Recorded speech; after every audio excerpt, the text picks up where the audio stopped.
할렐루야. 하나님의 뜻을 분별하라는 제목의 말씀을 나누도록 하겠습니다. 똑같이 믿어도 믿음이 잘 성장해가고 영적으로 풍성한 삶을 누리며 사는 사람이 있고, 똑같이 신앙생활을 하는 것 같은데 힘들게 한탄하며 이렇게 사는 사람이 있다라는 거죠. 영적으로 메말라가는 그런 사람이 있다라는 겁니다. 무엇이 사람이 이렇게 이런 차이를 만들까 생각해 봤는데, 많이 배우고 못 배운 그런 차이가 아니고 환경의 어떤 좋고 나쁨의 차이도 아니라는 거죠. 얼마나 많은 은사를 받고 얼마나 많은 능력을 받았느냐의 차이도 아닙니다. 그럼 무엇이 이런 차이를 만드느냐? 내 몸을 어디에 어떻게 어떤 곳에 우선순위를 두고 살아가느냐에 따라서 달라지더라는 겁니다. 오늘 1절에 본문 1절에 보면 너희 몸을 하나님이 기뻐하시는 거룩한 산 제물로 드리라. 이는 너희의 드릴 영적 예배라고 말씀하고 있습니다.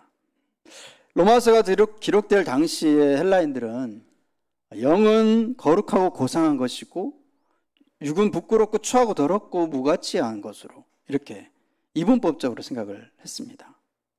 영과 육을 따로 생각했다는 거죠. 정말 그럴까요? 성경은 그렇게 말씀하지 않습니다. 영이 하나님께 속해 있듯이 우리 몸도 하나님께 속해 있다고 고린도전서 6장 19절 20절에서 말씀하고 있습니다. 함께 같이 찾아볼까요? 고린도전서 6장 19절에서 20절, 신약 269면에 있습니다. 269쪽. 고린도전서 6장 19절에서 20절. 같이 한 목소리 읽겠습니다. 너희 몸은 너희가 하나님께로부터 받은 바 너희 가운데 계신 성령의 전인 줄을 알지 못하느냐? 너희는 너희 자신의 것이 아니라 값으로 산 것이 되었으니 그런즉 너희 몸으로 하나님께 영광을 돌리라. 아멘. 우리 몸이 성령이 거하시는 전이라고 분명히 말씀하고 있죠. 십자가의 핏값으로 나의 몸을, 우리 몸을 샀으니 이 몸은 하나님께 영광을 돌리는 도구가 되어야 한다라고 말씀하고 있습니다. 때로 내가 생각해도 내 자신이 마음에 들지 않을 수가 있을 때도 있죠. 내 자신을 이렇게 자기 자신을 봤을 때 또 때로는 한심할 때도 있고, 내가 이 정도밖에 안 되나 하는 생각이 들 때도 있습니다. 그런데 이런 약점이 있음에도 불구하고 나의 죄와 허물을 다 아시면서도 주님은 여전히 나를 사랑하시고 나를 향해 기대하고 계시는 줄로 믿으시기 바랍니다. 너희 몸을 산 제사로 드리라는 의미는 이 연약한 우리의 모습 이대로 주님께 드려지기를 원하신다라는 것이죠. 구약시대에는 제물을 죽여서 바쳤습니다. 죽여야 제물이 됐습니다. 그러나 예수님께서 나를 위해 친히 십자가에서 제물이 되어주셨기에 나 대신 귀한 값을 치르셨기에 더 이상 죽은 제물은 이제 필요가 없으신 것이죠. 우리의 삶 자체가 하나님께 제물로 드려져야 한다라는 것이죠. 주위 분들과 우리 이렇게 인사 나눴으면 좋겠습니다. 산 제물이 됩시다. 산 제물이 됩시다. 하나님은 우리의 마음을 원하심과 함께 몸을 원하시고 또 우리의 삶까지도 원하신다는 것이죠. 살아있는 제사를 요구하십니다. 삶으로 드려지는 것이 우리가 드릴 영적 예배라고 오늘 말씀하고 있는 것이죠. 저와 여러분이 하나님 앞에서 행하는 것들이 많이 있지만 그 중에서 가장 중요한 것이 있다면 가장 중요하고 또 가장 기본적인 것, 바로 예배죠. 예배. 예수 믿은 지 오래되었는데도 교회에서 봉사하는 일이 많은데도 신앙이 자라지 않고 믿음이 좋아지지 않는다면 그 원인을 점검해 봐야 하는데, 대부분 예배 생활에 문제가 있음을 보게 된다는 거죠. 어떤 분은 봉사를 많이 합니다. 몇 사람 몫이나 합니다. 그런데 예배를 봉사에 너무 치중하다 보니까 예배를 드리지 못합니다. 이제 예전에 있던 교회에 보니까, 예전에 있었던 교회에서 보니까 이 주방 봉사, 코로나 이전에 주방 봉사를 이렇게 예전도별로인가 이렇게 돌아가면서 했는데, 예배를, 3부 예배 때 이렇게 예배를 드리지 않고 주방 봉사를 하고 식사하고 식사 정리하고 이렇게 가는 그 이상한 그러한 경우가 있더라고요. 보니까 이렇게 뭐가 우선순위, 예배가 우선순위인데, 예배가 우선순위인데도 불구하고 예배가 아닌 다른 어떤 봉사라든가 그런 것이 더 우선순위가 되어버리면 이 신앙이 이상해져 버리는 거죠. 그런 사람은 신앙이 병들고 약해져서 일하면서도 불평을 해요. 분명히. 자기 마음대로 안 되는 일이 조금만 있어도 쉽게 낙심을 합니다. 오히려 일하다가 많은 상처를 받습니다. 자기를 알아주지 않기 때문에 상처를 받습니다. 그렇게 하다가 오래가지 않더라는 거죠. 그런 봉사도. 그렇기 때문에 예배가 중요하고 예배가 회복이 되어야 됩니다. 예배를 귀하게 여길 줄 아는 그런 자세가 중요합니다. 예배에 성공하면 믿음에 성공하고, 믿음에 성공하면 우리 인생도 성공할 줄로 믿습니다. 그렇다면 어떻게 하는 것이 예배에 성공하는 것일까요? 무엇보다 예배는 하나님이 받으신 예배가 되어야 합니다. 더 나아가 하나님을 만나는 예배가 되어야 합니다. 내 마음에는 흡족한데 하나님과 상관이 없다면 예배가 아닌 것이죠. 아브라함은 안정되지 못한 생활 속에서 계속해서 옮기는 그런 여러 차례 이사라고 하면 좀 그렇지만 어쨌든 옮기는 그런 과정에서도 가장 먼저 그 옮기는 곳에 가서 했던 것은 하나님을 위해 단을 쌓았다라는 것이죠. 하나님께 예배하는 것을 가장 우선순위로 뒀다는 겁니다. 예배를 통해서 아브라함은 하나님을 만나기를 힘썼다는 것이죠.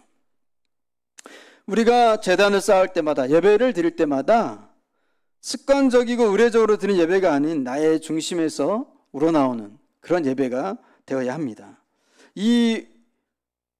예를 들면 이 오후 예배를 드려서 내가 오후 예배까지 참석했으니까 주일 성수했어. 난 주일 성수했어. 이러한 혹시라도 그런 마음을 드리는 분이 드시고 계시는 분이 없겠지만 혹시라도 이러한 나의 목적을 달성하기 위한 예배, 또한 어떤 이러한 의무감으로 형식적으로 드려지는 예배가 되어서는 결코 안 된다는 것이죠. 하나님을 위한 예배가 되어야 하는데 나를 위한 예배, 나의 만족을 위한 예배, 그런 예배가 되고 있지는 않은지, 그리고 습관적으로 그냥 드려지고 있지는 않은지 우리는 늘 예배 때마다 그렇게 되지 않기를 위해서 또 기도하고 다시 계속해서 예배 때마다 가다듬어야 하는 것이죠. 나의 진심을 드리는 거룩한 예배자로 하나님을 예배할 때 하나님께서 그 예배를 받으시는 줄로 믿습니다. 우리가 드리는 예배가 하나님께서 받으시는 그런 예배가 되어지기를 바랍니다. 하나님을 기쁘시게 하는 그런 거룩한 예배자가 되어지기를 축복합니다. 하나님께 예배하는 시간은 하나님을 만나는 시간입니다. 우리 예배를 통해서 하나님을 만나야 됩니다. 하나님의 음성을 듣는 그런 시간이 예배 시간이 되어야 합니다. 예배하는 그 한 시간을 통해서도 정말 인생에 큰 변화가 있을 수 있다는 것이죠. 의례적인 예배, 형식적인 기도, 어떤 이런 우리가 습관적으로 정말 아무 생각 없이 드리는 그런 예배가 되어서는 결코 되면 안 되겠습니다. 중요한 것은 우리가 예배 때마다 형식적인 예배가 아니라 주님 음성 듣고 주님 주시는 그런 은혜를 체험하는 그런 시간이 되어야 하는 줄로 믿습니다. 큰 은혜 받고 하나님의 큰 은혜를 받고 하나님의 그 은혜를 체험하게 되면 삶이 살아가는 의미가 달라진다는 것이죠. 주님의 전에 나올 때, 우리가 예배 자료 나올 때마다 우리가 준비해야 될 것이 있는데요. 바로 은혜 받을 그릇을 준비해야 합니다. 거지도 밥을 얻어 먹으러 갈 때 밥그릇을 준비를 해가잖아요.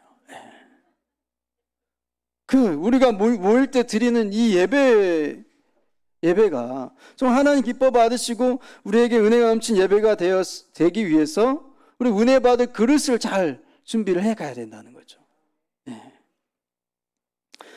그래서 우리가 모일 때 드리는 이 예배가 하나님이 기뻐 받으시고 우리에게는 은혜가 넘치는 예배가 되기 위해서 우리 모두가 한 사람도 예배의 어떤 구경꾼이나 예배의 어떤 방관자가 되어서는 안 될 것입니다. 하나님이 복을 주실 만한 믿음의 그릇을 내가 잘 준비하여서 큰 은혜 받고 능력 받아 주의 영광 드러내시기를 예배를 통해 하나님과의 아름다운 만남의 감격과 기쁨이 여러분에게 늘 체험되어지시기를 축복합니다.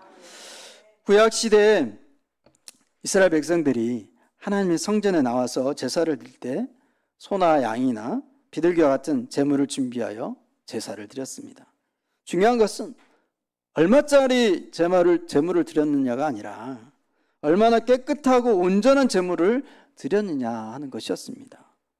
제물은 각자의 형편에 맞춰서 드렸는데 반드시 지켜야 할 것은 병들고 눈멀고 다리를 절거 더러운 것, 이런 것들은 제물로 합당치 않았다는 것이죠. 산 제물로 드리라는 것은 우리의 삶 자체가 마찬가지로 우리의 삶 자체가 아무렇게나 살아가면 안 되는 하나님 앞에 산 제물로 드려지는 그런 삶이 되어야 한다는 것입니다. 예배를 드릴 때는 말할 것도 없거니와 교회에서 봉사를 할 때도 그리고 우리가 또 한 주간의 세상 가운데서 살아갈 때도 그 삶의 자리 가운데서도 하나님께 드려지는 마음으로 살 때 하나님이 기뻐하시고 또 영광 받으실 뿐만 아니라 우리에게 예배하셨던 그런 은혜와 복을 부으실 줄로 믿습니다. 본문 2절에 보면 마음을 새롭게 함으로 변화를 받아 라는 말씀을 하고 있습니다. 여기서 변화를 받아라는 말은 세 가지의 의미가 있는데요. 첫 번째는 현재 시제의 의미가 있습니다. 현재 시제의 의미로 변화를 받아라는 의미는 한 번 변화받고 마는 것이 아니라 한 번 변화받고 끝나는 것이 아니라 계속해서 변화를 받아야 된다는 겁니다. 계속해서. 예배 때마다 우리는 계속해서 변화를 받으려고 해야 된다는 거죠. 그 다음에 두 번째, 수동태의 의미로 변화를 받아라는 의미는 내 자신을 스스로 변화시키는 게 아니라 성령의 역사를 힘입어서 변화를 받으라는 말씀입니다. 예배를 통해서 내가 성령의 역사를 힘입어서 변화를 받으려고 그렇게 애를 써야 한다는 것이죠. 그리고 명령형의 의미로 변화를 받아라는 것은 우리 개인에게도 변화를 받아야 할 책임이 분명히 있다라는 것입니다. 많은 사람들이 믿으면서도 변화되기 전에 베드로처럼 죽기를 거부합니다. 내 자아가 안 죽고 믿으려고 하고 어떤 교양 있게 믿으려고 하고 상식선에서만 믿으려고 한다는 거죠. 믿음이 있었지만 제자다운 삶을 살 만한 능력을 갖지 못했던 이 베드로가 성령의 능력에 사로잡히니까 변화되고 바꿔지는데 아무도 그를 막지 못했습니다. 주님께 붙들려 우리가 마음을 새롭게 함으로 변화를 받아 아무도 가로막을 수 없는 믿음의 능력자들이 다 되시기를 바랍니다. 환경을 이기고 문제와 장애물을 이기고 내 자신을 이기고 사단의 권세를 이겨나가는 그러한 승리의 사람이 되시기를 축복합니다. 그렇다면 믿음이 있는 자와 믿음 없는 자와 우리가 어떻게 구분할 수 있습니까? 은혜 받은 자와 메마른 자를 어떻게 구분합니까? 여러 가지 생각할 수 있겠지만 단순하게 은혜 받으면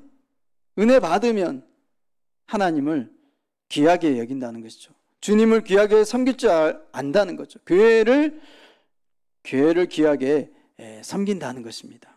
거룩한 예배자는 주님 앞에 드리는 예배가 귀한 줄 알고, 주님의 몸된 교회가 귀한 줄 알고, 주님의 주신 직분이 귀한 줄 아는 그런 사람인 줄로 믿습니다. 그래서 주님 주신 직분이 귀하기에 거기에 걸맞는 삶을 살려고 애를 쓴다는 거죠. 거룩한 예배자는. 가룟 유다를 한번 생각해 보십시오. 예수님의 12제자 중에 속해 있었습니다. 예수님의 능력 있는 말씀을 3년 동안 친히 듣고 3년 동안 기적을 자기 눈으로 보고 예수님과 함께 삶을 나누고 예수님으로부터 직접 많은 것들을 보고 듣고 배웠습니다.